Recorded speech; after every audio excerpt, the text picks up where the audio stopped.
Hello, welcome. Jema.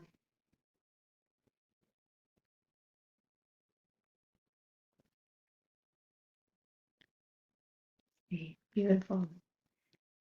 So welcome. Here we are again in our companion study for the Nirvana Shatakam. And we are working through verse by verse. We're taking gems from Acharya Shunya's Satsangas on this beautiful, beautiful text. Small but mighty. And we're exploring them.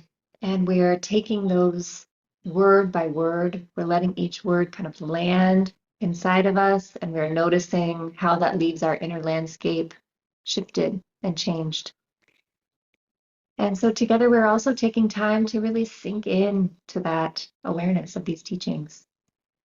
So I invite you, if you have already seen all of the Nirvana Shatakam teachings from Acharya Shunya, this will feel like a sweet reminder. It'll feel like a pleasant revisiting. If you've not yet viewed those satsangas, no problem. We're here to unpack a few of those words, a few of the concepts. And then when you have the opportunity to see that satsanga, you'll have a deeper experience of that transmission as well. So wherever you are, we're here together. Let us start with a prayer of gratitude and acknowledgement. This prayer is connecting us and reminding us that this wisdom is coming from a vast, timeless source, reminding us of our just fortunate and lucky opportunity to be here and receiving it, and also to be with other people who are making this a central part of their own journey. So here we are together. Whether you're watching a recording of this, you're one of however many people who've seen a video, or whether you're with us live today, welcome. So this verse we can chant together, listen along, read along, however you like.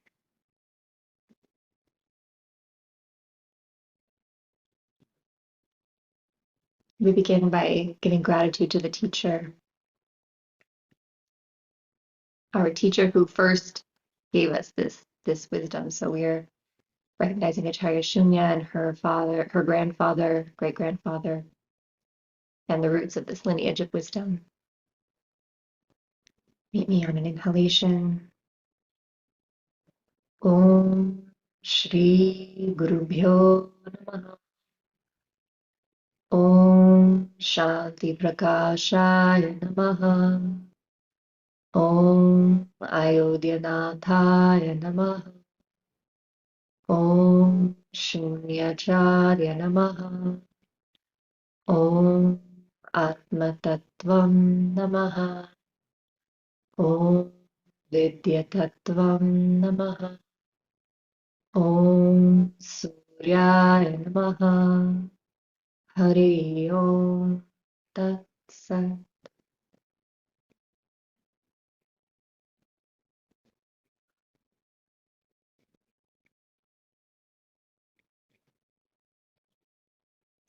So today we've had a journey so far overall in the whole 8 sessions that we've planned to review this text. We're on number 5. So we're getting there. We're more than halfway. And today the verse that we're exploring is the 3rd verse. So you're welcome to, if you have that text with you, you're welcome. Otherwise, I'll be giving you a slide where you can read along with that as well. So let's look for a moment here at where we've come so far and how what we're about to encounter today fits in with the journey we've had so far, and take it forward. So let me share my screen here, and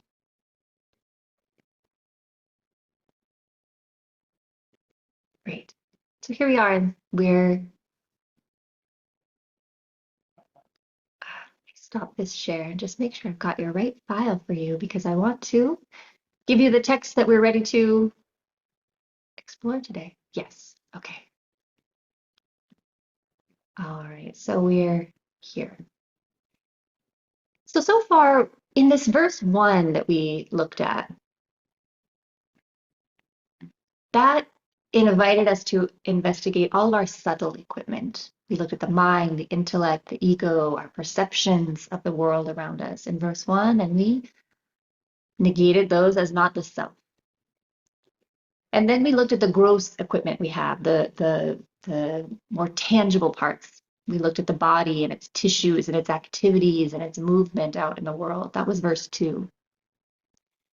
So we relieved ourselves of attachments and identification with the subtle parts of our being, with the physical gross parts of our being. And now in this verse 3, when we are bound with our subtle faculties, and when we are bound with our physical body and what it can do and what it's made of and how it looks and how it feels, when we're stuck and trapped in that, there are these kind of expressions of those identifications, these feelings and actions that arise from that kind of stuckness, being trapped in those identities.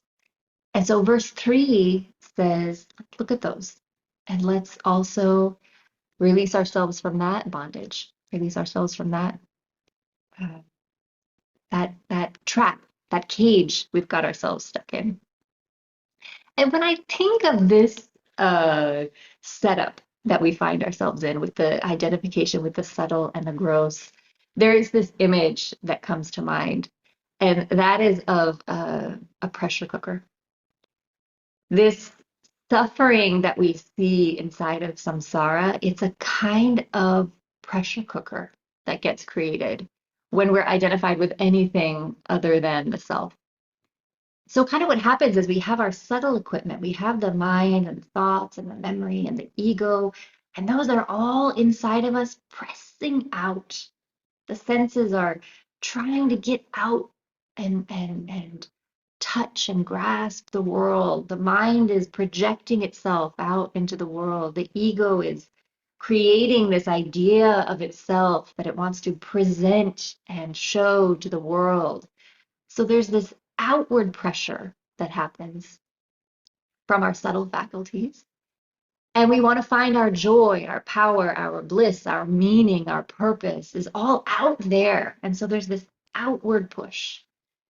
And then with our gross body, our physical equipment, it creates this thick barrier around our deepest self. It creates a false sense of separation. And it says, there's the world out there and I'm inside here. And so it creates this seal around us that gives us this idea that we are separate and we are different and disconnected. And so that keeps our essence artificially kind of locked inside. And so this pressure kind of in my analogy, the image that comes to me when I sit and think of how it feels to be so fused with my subtle faculties and so fused with my physical body, there's an angst that arises. There's a building sense of pressure building.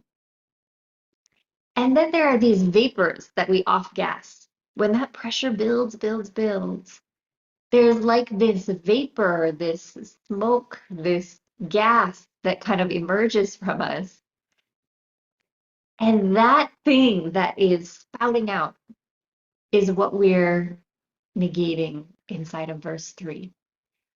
So I like to see when we explore text by text and verse by verse, the way that I enjoy and I find deeply beneficial to work with these verses is to take them word by word, understand what does that word mean? What does that word mean? What does that word mean? And then when I take that line, what does that line say in totality?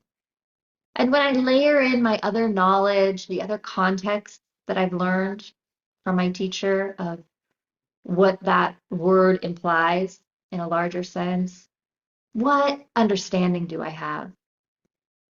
And then when we sit with this, we look at how the verses connect with each other. These are not just as haphazardly thrown out list of different things that Adi Shankaracharya says, don't get too caught up in that and don't get too caught up in that. But there is a sequential layering of understanding that we can be guided on when we look at how the verses are sequenced. So when I look at 1, 2, 3, this illustration comes to mind. This pressure cooker that builds, and as it builds, psh, there's this explosive um, pressure release that comes out in a often noisy, often startling kind of way. And we're going to explore what those things are. So as we see, the things that we'll uncover in verse 3 are the things that many people, when they feel this pressure building up, an internal and an external pressure, they keep trying. Their method that most uninstructed people use in samsara is to keep trying to modulate that pressure, keep trying to let off steam, to stay sane, to stay happy, to stay feeling okay.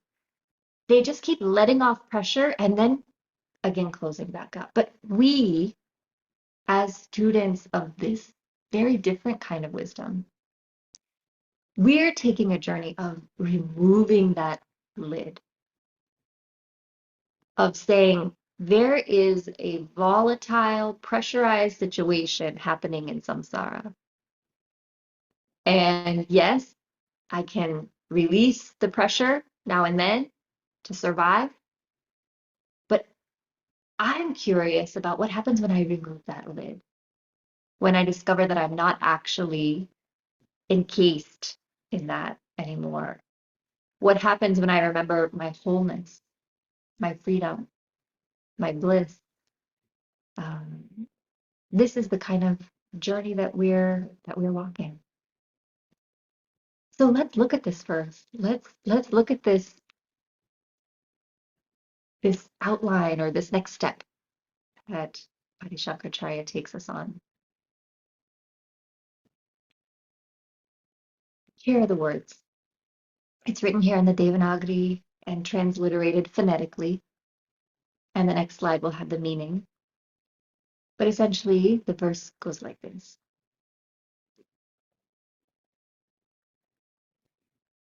Name dvesha ragau, name lobha mohau. Mado neva me neva matsarya bhava. Na dharmo, na charto, na kamo, na mokshaha. Chidananda rupa, shivoham, shivoham. And the meaning here we are given is that essentially it's saying there's no like or dislike in me. There's no greed or delusion. I know not pride or jealousy. I have no duty or desire for wealth, desire for lust, or even desire for liberation. I am the ever pure, beautiful, I'm ever pure, blissful consciousness. I am Shiva. I am Shiva. So let us break out these few words here. What we're the key words inside of here. Raga, dvesha. Some of these may feel familiar to you. They're very commonly encountered in many other texts. So that's beautiful if you've met them before. But even these meanings, you've definitely met the meanings before, whether in yourself or in others. So this idea of raga and dvesha are the likes. The raga is the likes, the preferences. Dvesha is the dislikes. So raga, they start out as simple things. Acharya Shunya tells us. I like the color yellow, but I don't like the color blue. I like lemonade, but I don't like iced tea. They start out simple. But then as they grow in their power and our attachment to them, they become a compulsive way that we have to move toward the things we like and we recoil from the things we don't. And this creates this push and pull within us and outside in the world. We seek through our senses, we seek through our thoughts, through our attention, through our relationships. We seek the things that we like, that we think give us happiness. And we avoid, run away from, turn a blind eye to, repel, push away the things that we don't like. This push and pull, this back and forth, churns up a lot of our activity, takes up a lot of our time, and causes us a lot of suffering inside of samsara.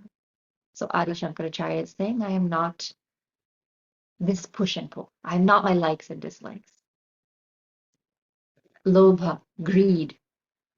Greed is the wanting more, more, more.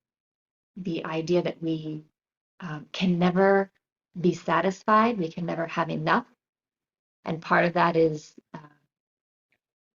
related to, oh, I'm sorry, is there no sound? Are you unable to hear me? Just see here. Let me stop the share for a second. Yeah. Can you hear me okay? Oh, okay. Sakshi, you're not able to hear, but I'm seeing the others are able to hear. Yeah? You all can, the rest can hear okay? All right. Wonderful. Okay. Okay, Sakshi. If you want to join and rejoin, you're welcome to. Yeah. So this idea of greed, the idea of greed is telling us that we, it, when we feel that greediness, it can be wanting more of anything, wanting more of anything sensorial, more of food, more of television, more of music. We don't just want to hear one song, we have to always have sound going on, something like this. It also relates to this idea that we are not enough, we are not whole, we are not content, we are not just at ease, we need more to fill us up. The third word here was moha, delusion. We've just got it all tangled up. We've got the idea that we are this body, we are this mind, we are this actor in the world, and we are cut off from the truth of our own spiritual self. And so that confusion, that ignorance, that distorted way of looking at this setup also causes us suffering and samsara. And we're being told, I'm not that. I'm not my confusion. We also see the word mado, pride, or mada. And this pride is not the healthy kind of pride, like feeling content and confident. It's not that normal kind of pride, feeling a self-satisfaction of having done a good job. This is the kind of pride that is saying, I've done it. Or we bring something to the bake sale, we bring something to the potluck, and we stand there closely waiting for someone to try it. And we say, you like it? You like it? Yeah, I made it. It's that I have done it, that expanded ahamkar, that ego, which is giving ourselves the credit for having done the thing. And it gets in our way. And it also reflects a confusion, a delusional idea that I by myself could have done anything. We are cut off from our connection with how many circumstances, how many other people's efforts had to go into any of our success. So there's a lack of humbleness, a lack of connecting to something larger than ourselves. So this pride, I am not that pride. And also jealousy, the fifth word we come through here that we are negating is matsarya, jealousy. Jealousy. We've all felt that little tinge of we see something someone has, and we also want that too. Someone can see someone's success. We're jealous for the outcome they've experienced. Someone has a lucky turn of events, we want that also. So this jealousy, this again looking outward and seeing what have they got, what have they done, what's happening for them. I want it too. And so again, tapping into this feeling of a push and a pull, a feeling of not enough, a feeling of I need more. So all of these kind of boil together and create something. They feed into each other. Left unchecked, they expand, expand, expand. So this happens, these qualities. And then come these four words, which are very interesting. These four, what are called the Purusharthas: Dharma, Artha, Kama, and Moksha. And we'll look more deeply at these and how and why something we've learned is so beneficial, is so important in the Vedic path to follow these pursuits of human life. How we can even be negating those, which feels puzzling at first. So dharma is our duty, doing things that are ethical, things that are benefiting maximum number of people, not only ourselves. Artha is the right desire for wealth, for abundance, for safety, security. Kama is the feeling of lust, of pleasure, of all these human experiences that we are meant to have as an embodied human. And moksha, our desire to transcend, our desire for liberation. So all of these words are packed into this one verse. And all of these ideas are um, here and asking us to step away from them, to set them aside, and notice that as real as they feel, they are not who we truly are. So let's take a moment and see what happens when we do let go of, and let's start with the first set of these kind of emotions, these attitudes that often arise in us. So let's do this process of negating uh, these colorings of the mind. I'll share the slide now so you can just again see the words that we are going to be exploring.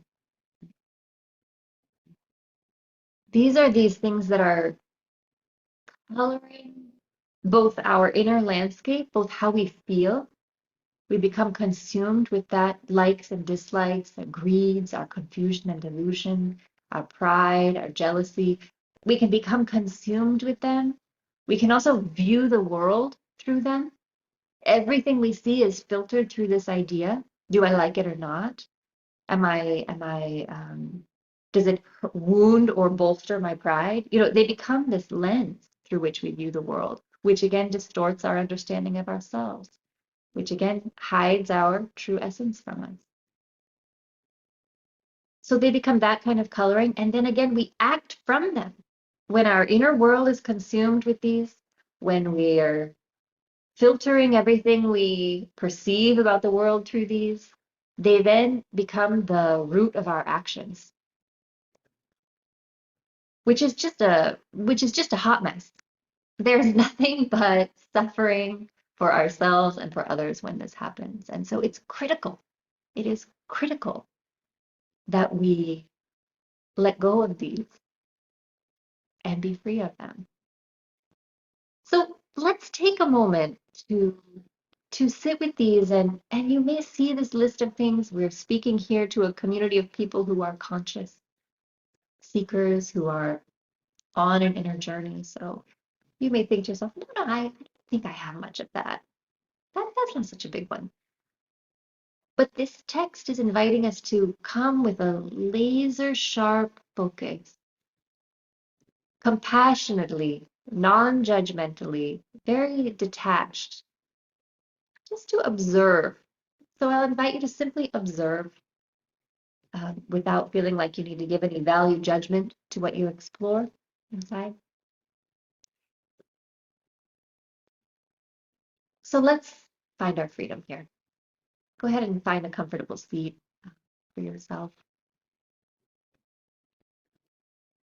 And we're going to just place these words, each of these words, let them echo in our mind. And as they come in through our ear and filter through our intellect, through our thought, we're going to observe what it arises in us. what insight it brings. And then we're going to consciously step back from that to remember that we are the witness and the observer of anything that arises.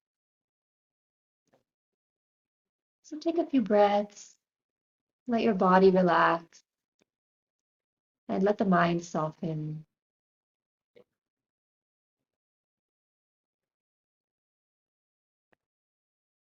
And the first word we're looking at is a pair. It's raga and dvesha. And contemplate, what are the areas? Do I have ever an experience of being pulled towards something and also pushing away something? Do I feel that inner push pull ever between my preferences, what I like and what I don't like, what I want and what I don't want, what's desirable and what I am really rejecting? I take a moment just to feel if that push and pull exists inside. Don't worry about naming what all the things are, whether they're valid or not, but just notice any kind of pushing and pulling that comes inside.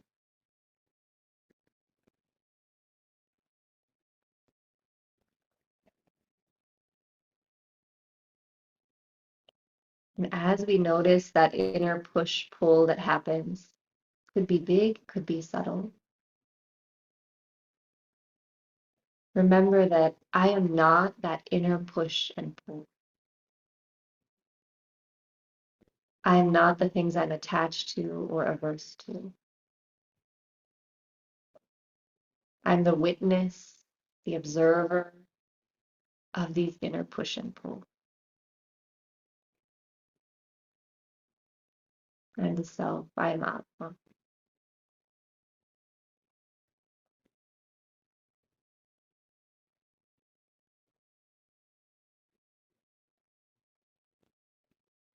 Now place the idea of lobha, of greed. Greed means simply anything that we want, pursue, grasp, chase more than we need. Anything that we grasp, pursue, chase, that we are doing with the idea that it would fill us up or make us whole. So notice again, not having to name each and every item, but just that inner compulsion to consume, to have, to make ourselves safe and feel complete with more, more, more. Just notice that tendency. Can be something big or small.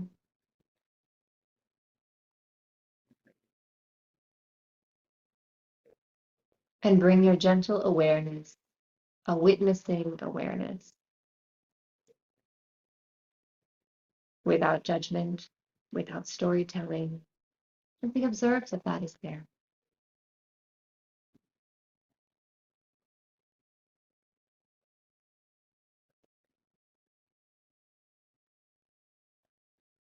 Remember that I am not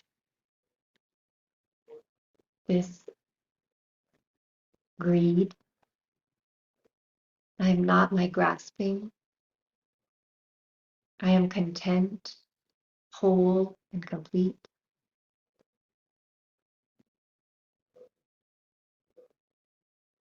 I'm the self, the Atma.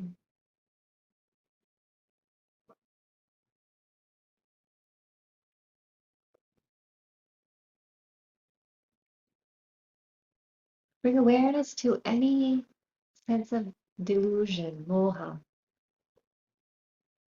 There's a part of us that is wise, that knows the truth. And then there's this cloud that sometimes comes, a forgetfulness of truth, a distortion of reality that happens. Just look at that cloud.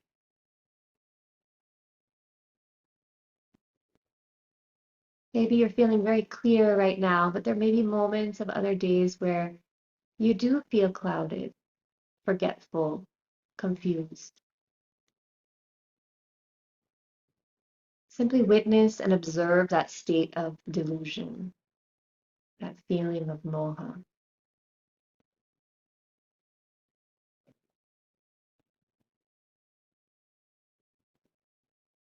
without judgment, shame, or blame. Witness and observe that.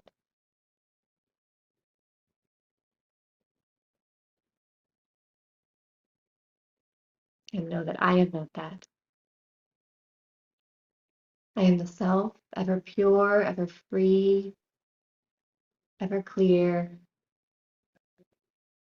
ever present, even inside of the confusion.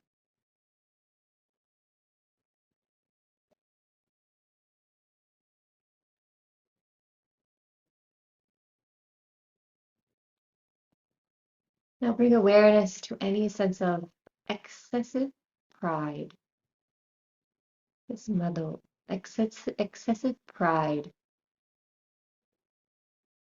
where the ego wants to expand, become big, become full,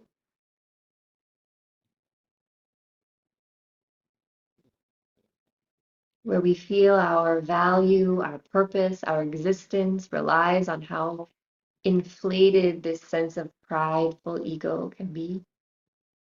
It can be in small ways, it can be in big ways. Just notice how the ego likes to do that.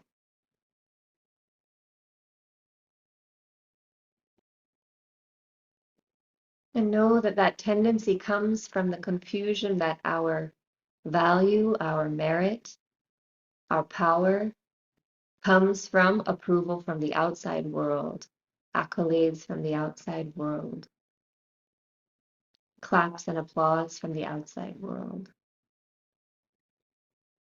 But we are not that. Remembering that the self exists whether it's approved or disapproved by the world, acknowledged or unrecognized by the world.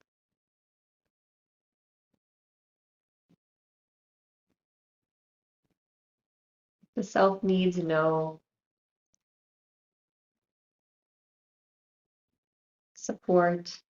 It is strong in and of itself, confident in and of itself, at ease in and of itself.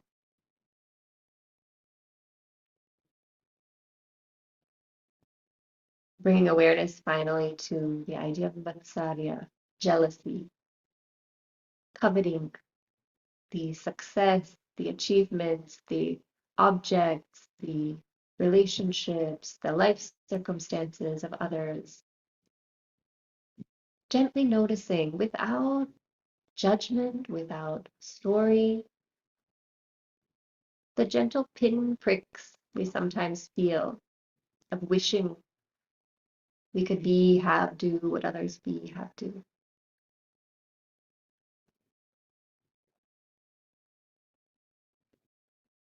And knowing I'm not that.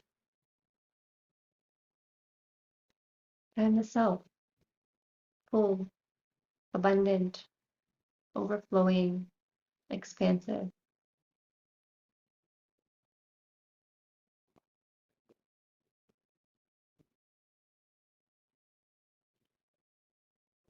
Take a few deep breaths and come back.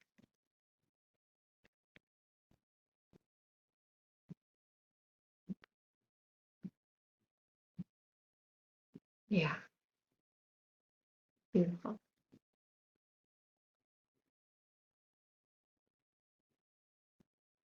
If you'd like, you can add a word in the chat of how it feels to let go of these things, if you'd like.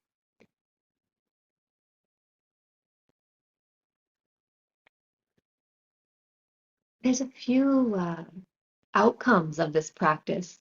This is kind of like a decoloring practice. A few outcomes of this practice is that, first of all, it's tells us why we should avoid these kinds of emotions. They're not for moral reasons or for, religious reasons. They're because they're simply not who we are. It's like we're wearing a name tag that doesn't have our name on it. We just have to simply let them go. So we should let them go because they're not who we are. They're not aligning with our deepest self. I'm hearing that to release these things feels a sense of freedom, feeling free, light, feeling relief. Yeah, all these things happen when we come back to who we really are. The other outcome of decoloring in this way, I find, is a sense of compassion for our past blunders, a releasing of shame or guilt unnecessarily for our past mistakes. When we see ourselves as not defined by our mistakes or these embarrassing emotions, I felt jealous or I felt greedy, I'm not that though. Yes, those feelings, emotions, thoughts may have arisen. I am not those. I am not those. So it kind of releases us, gives us compassion because all of these things arise because of our confusion, our fusion with who we're not. So I find that compassion and a relief from shame kind of comes. When I've slipped into these colorings in the past, those things don't define, mark, box me forever. I can just let them go. And it helps us to transcend all that we are not and come back to that sense of oneness. And there's also something lovely that happens in this negation, neti neti practice. It means we don't have to battle against, curb, cut, investigate all the small, small little fires that happen. We went through today 5 different of these emotions that come. Actually, what this practice invites us to is to just unhitch the whole mechanism. What I mean by that is, it's not like we have to say, I have a problem with jealousy. I really need to work on it. Let me journal about it. Let me think about it. Let me talk about it. Let me light a candle for it. I don't have to work on my jealousy. I could say, there's this train going, and there's an engine, and there's all these cars connected. And there are things like jealousy and greed and excess pride and confusion. All we have to do is just unhook the engine from the train, from the cars, train cars. We just have to unhitch that with this wisdom, which says all these things that arise out of my confusions, I'm not those things. And so, very quickly, without a lot of effort and tussle, we let go of our fusion with our thoughts, our mind, our subtle faculties. We let go of our fusion with the body, and then automatically these don't arise. These don't populate and color our thinking anymore. So through this process, all of them are calmed down. It's like a one solution for many, many things that very much complicate our world in samsara. So it's nice. The more we reclaim our true identity, all these things, these colorings automatically fade. So this is one other outcome of this kind of decoloring practice. It keeps us just fading away the things who we are not. So thank you for sharing these words you feel. Yeah. Now let's look at the last line, not the last line, but the next part of this verse where we look at these 4 purusharthas, dharma, artha, kama, moksha. The word purushartha means the goal, the organic, natural goal of human life. Human beings, we have these 4 goals, these 4 aspirations, pursuits. And Vedic wisdom says that these are inbuilt. They're very valid also. They're very useful. And we have extensive teachings inside of the Vedic tradition on how to follow the impulse for these for wealth, for pleasure, for all these things, how to follow those impulses in a way that contributes to universal well-being. That's like in a dharmic way, in a way that balances, it gives a framework, these purusharthas, to balance both our worldly lives, where we have to function in this transactional reality, as well as our spiritual existence, honoring who we are in our essence as we run around in the day-to-day world. And one key thing about them is that they are not um, moralistic do's and don'ts that we're supposed to follow dogmatically. They're not these rules in a book that we're supposed to just adhere to just because. One quality of them is that they are descriptive, not prescriptive. What I mean by that is these insights uh, come to us as a description of what it means to be a soul embodied in a body, living in samsara, and how to be. It describes rather than prescribes how we should be. So they're not meant to be followed dryly and dogmatically. They actually are not an outside-in set of rules that we're supposed to follow. They are useful in the sense that they guide us how to use our body and mind so that we keep moving towards self-realization. But along the way of working with the Purusharthas, we begin to understand something, that they describe what self-aware, deeply self-aware transactional engagement looks like. So we can imagine that these rishis, these awakened, these awakened beings, like they say, like Adi Shankaracharya, who have been there, who know the self, when they awakened to their transcendental nature, and they're remembering this fundamental oneness with the self, with Atma, Brahman, and they touch that realization.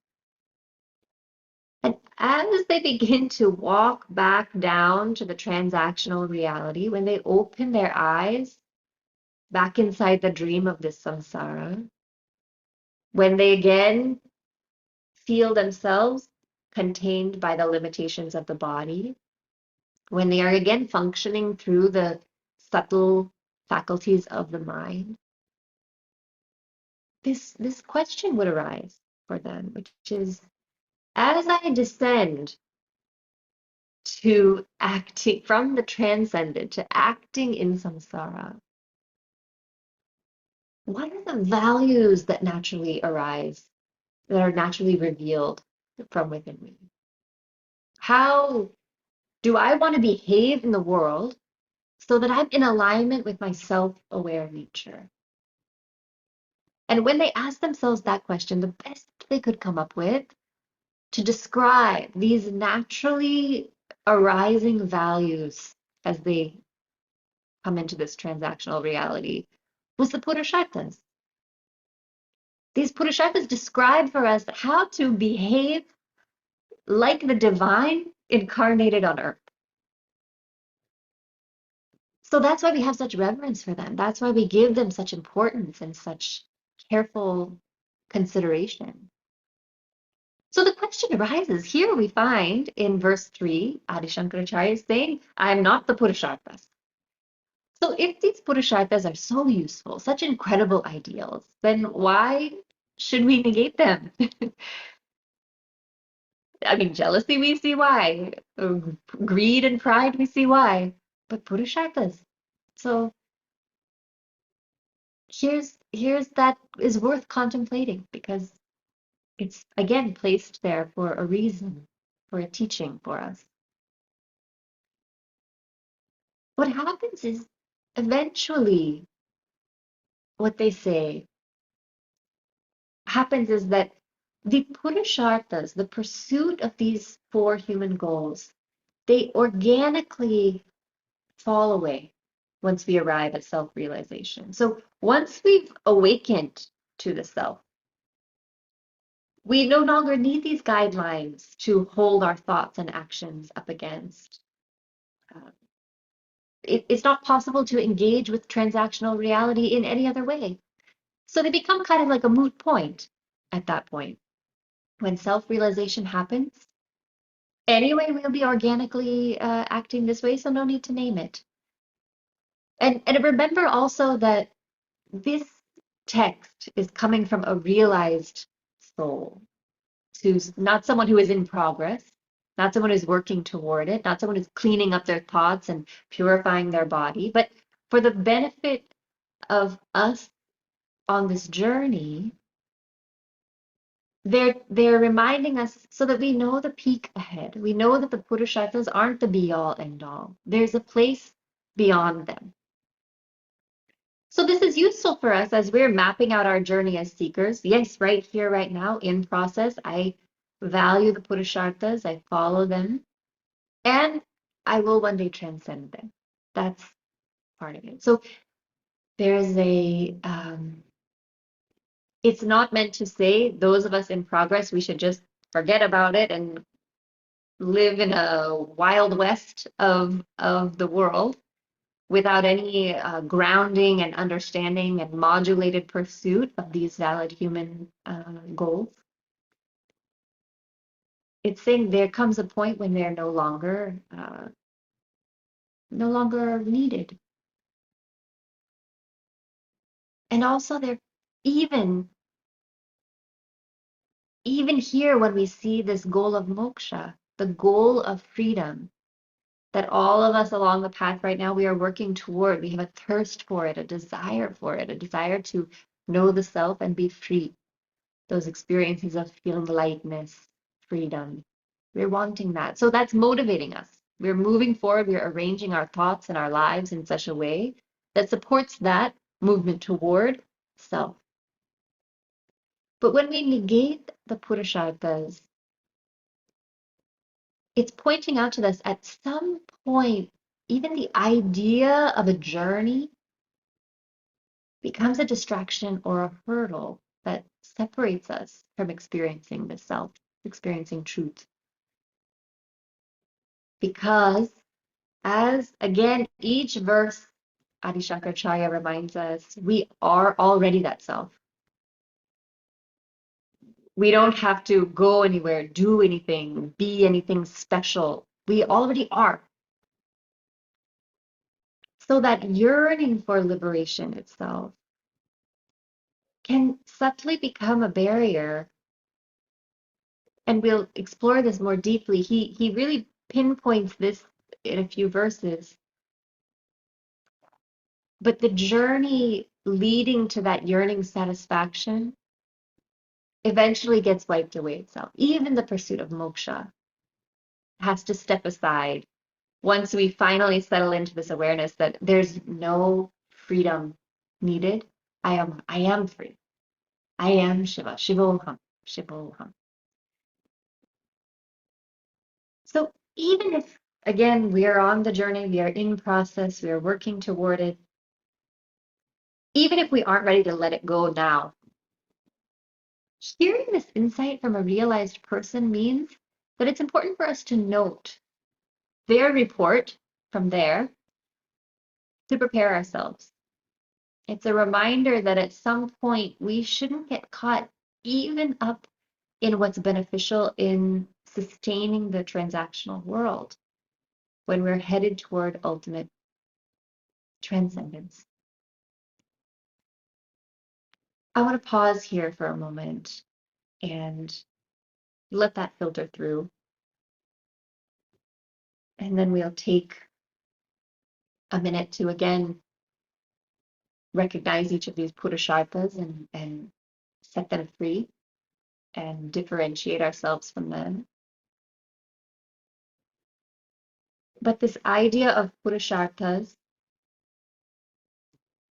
their importance, their utility, and then how even they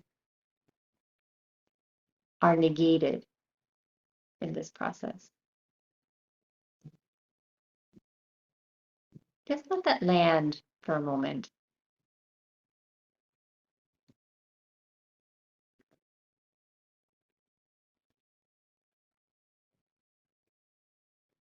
So let's look at each of these Purusharthas and let ourselves experience and feel them, and then also negate ourselves from them. Its four words here are dharma, artha, kama, and moksha. So again, as you become comfortable and let the body be at ease, let the mind soften, let's take each of these words and experience what insight comes when we separate ourselves from each of them. So first, looking at dharma,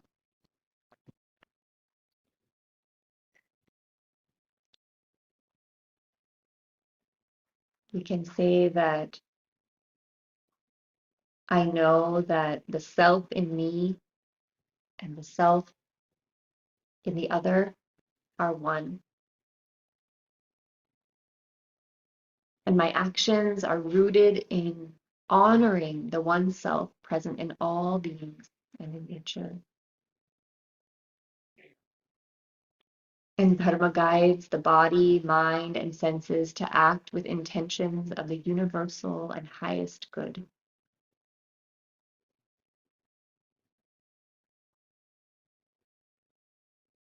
And I am the self.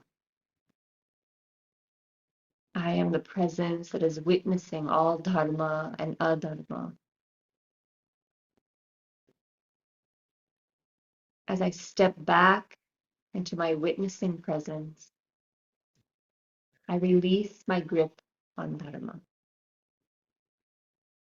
I'm not my dharmic actions or intentions. I am the self alone. Dharma does not define me.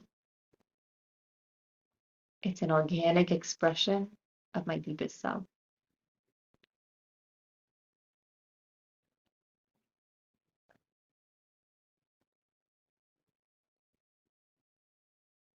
Looking at artha, the valid pursuit of abundance, of financial security, physical security, of pleasure. This artha, I direct my body and mind to pursue material stability and abundance by dharmic means.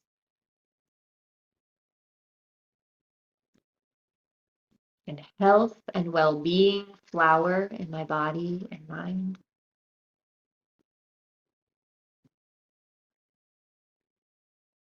I perform my work with excellence, with non-attachment.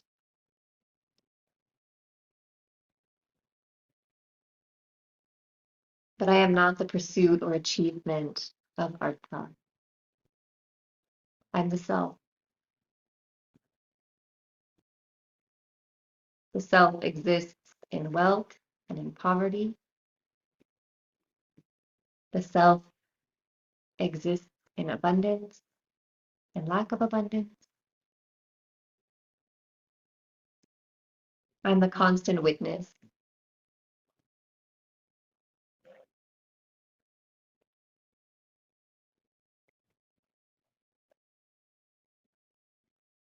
Bringing awareness to our desire for or pursuit of kama, of pleasure.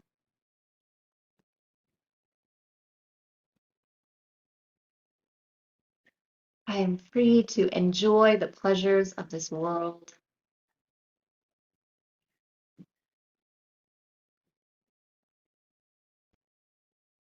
All of my senses delight in the pleasures of the world, but I am not bound by those seeking of pleasures.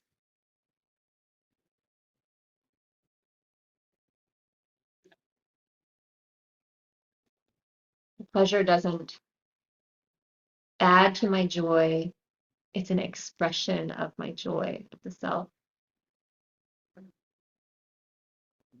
Seeking pleasure doesn't bring me bliss, it's a celebration of my own inner bliss. I'm not my pursuit of pleasure.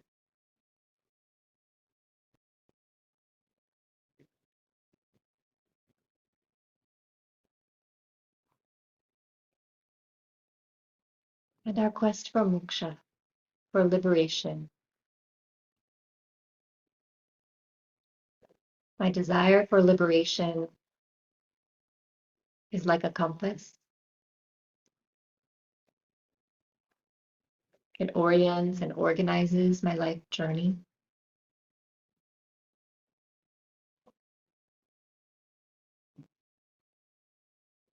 But I am not that quest for freedom. I am already free. The self doesn't have to appear before me, it already exists within.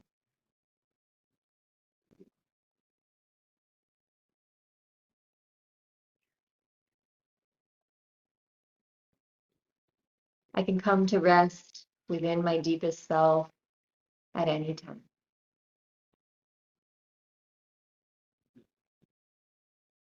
I'm free of my yearning for self-realization.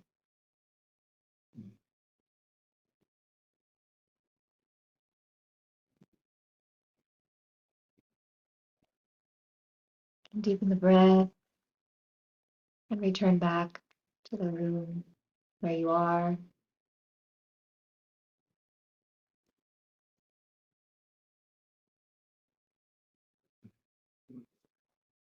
So as we observe and set free, observe and set free these purusharthas, if you'd like, you can add a word that bubbles up for you in the chat. I wonder if, is it when we let go of these, we feel a kind of valuelessness or unanchored or nihilistic or fatalistic about the world, pull aside all values and dharmic choices. And I find no, that doesn't happen. That feeling is not there when I release the Purusharthas, which guide so much of my, uh, help me navigate this transactional world, are really truly a framework that I can always come back to help me navigate this transactional world. But when I set it aside and come back to the self, um, it's beautiful to think of it as, oh, those things were only expressions of what is existing and alive within me all along. Ah, that was only a impressionistic portrait of the presence and awareness inside of me. Yeah.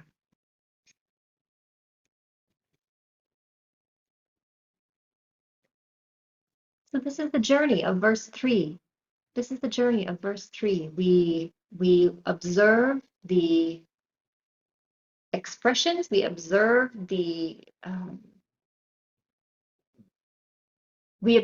what emerges from us, the helpful when it comes to the Purusharthas, or the deeply troubling and confusion and suffering making, which were these kind of negative mindsets, emotions, attitudes, feelings.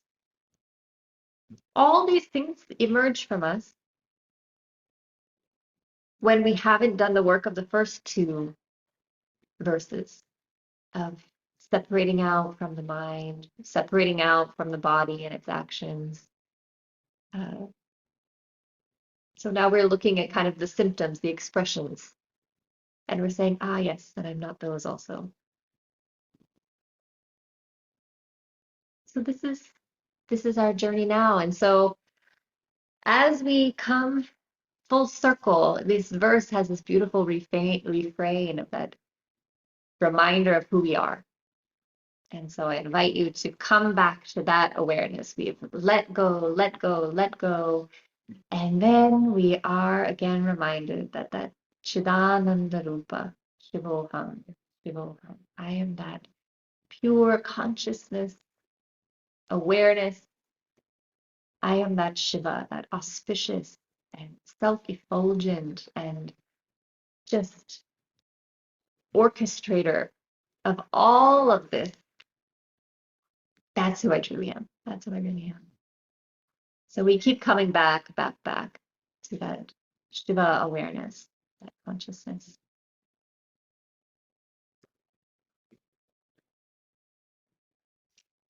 So we'll close for today.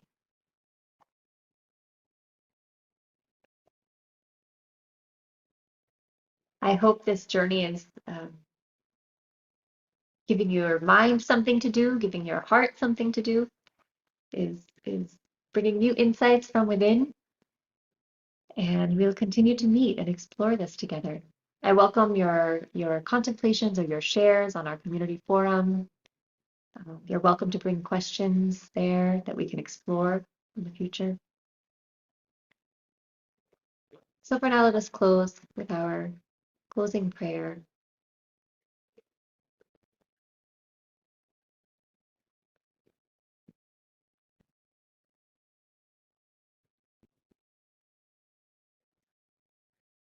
Here we're moving from untruth to truth, from darkness to light, the idea of death to that ever-existing self within.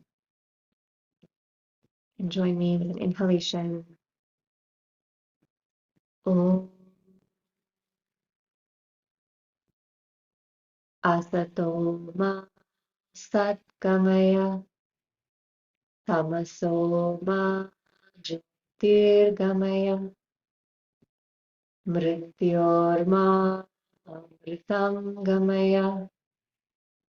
Om Shanti Shanti Shanti.